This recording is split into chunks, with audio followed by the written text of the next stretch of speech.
So this first move is the Agni chant. It basically brings in fire energy. It awakens all the fire energy in your body so that you can start using it for higher and higher manipulation.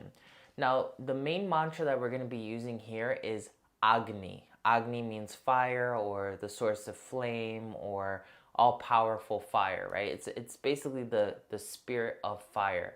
Agni in Hindu alchemy is considered the god of flames, of creation, okay? I personally really love to use these gym counters. Now you can buy these easily on Amazon for like $8 to $10 or so. I'm pretty sure you can find it in a local store of some sort. But what I like to use these for is just to keep track of the mantras. Now there's different ways people keep track of mantras. They might take a mala, which is a beaded necklace similar to a rosary, and usually those have 108 beads, so you just go around one whole rotation around your mala. Some people like to do the mantra mentally and keep track of the mantra in their head.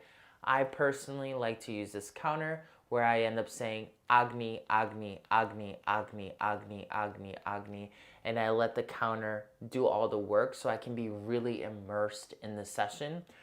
Every mantra that we perform is going to be 108. So that's why I really like having a counter, because once I see it's 108, I know I can switch over into my next position, okay? But do whatever works for you.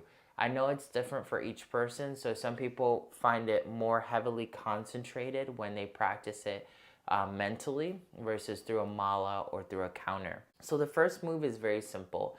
You're going to take your hands, right? And then you're just going to close them like you're about to do 2 thumbs up, right? Like, yeah, 2 thumbs up, right? And then all you're going to do is bring those 2 thumbs and bring them inward like this. You're going to hold this mantra, this mudra, for 108 repetitions of Agni. So what I like to do, like I said, I'm going to just make sure my counter is clear. I hold my counter in my hand. I go like this, and I try to like make sure I can click it with another finger of mine, so I like to do that. This is a pretty good feeling. There you go. And I hold it, and then I begin.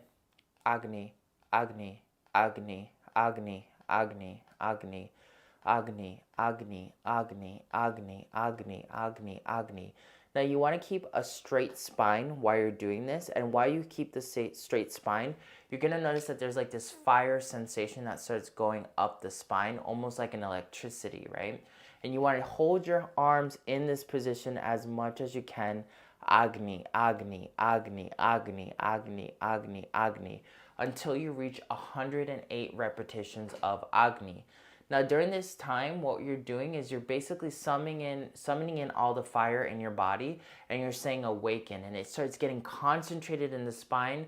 So you might feel like you get hot, you might start breathing a little bit heavier, you might feel a little bit off, kind of like dizzy. That's okay. Remember, after a while, a lot of these symptoms are going to start dwindling. So allow yourself to just start off Agni, Agni, Agni, Agni, Agni, Agni, Agni. Every day when you practice your Chandali meditation, you start off by summoning the fire element Agni, Agni, Agni, Agni, Agni, Agni, Agni.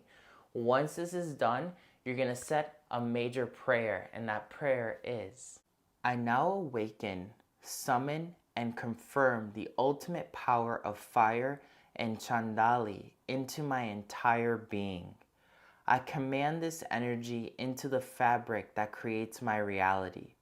Sacred fire, burn away all diseases and negative energy until you turn pure blue. Turn blue. As you practice this meditation and you're done doing the Agni 108, this is when you're going to set this intention in this prayer.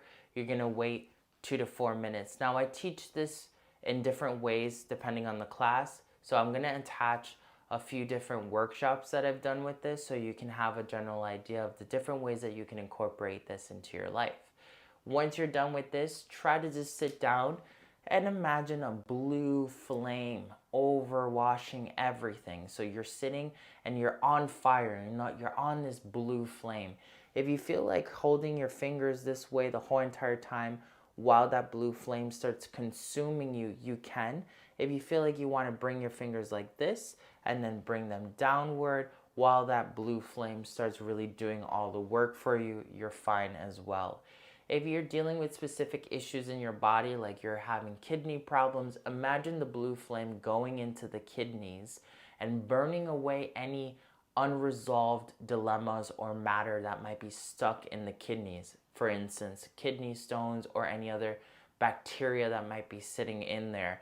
And allow yourself to do this first half for about 10 to 15 minutes.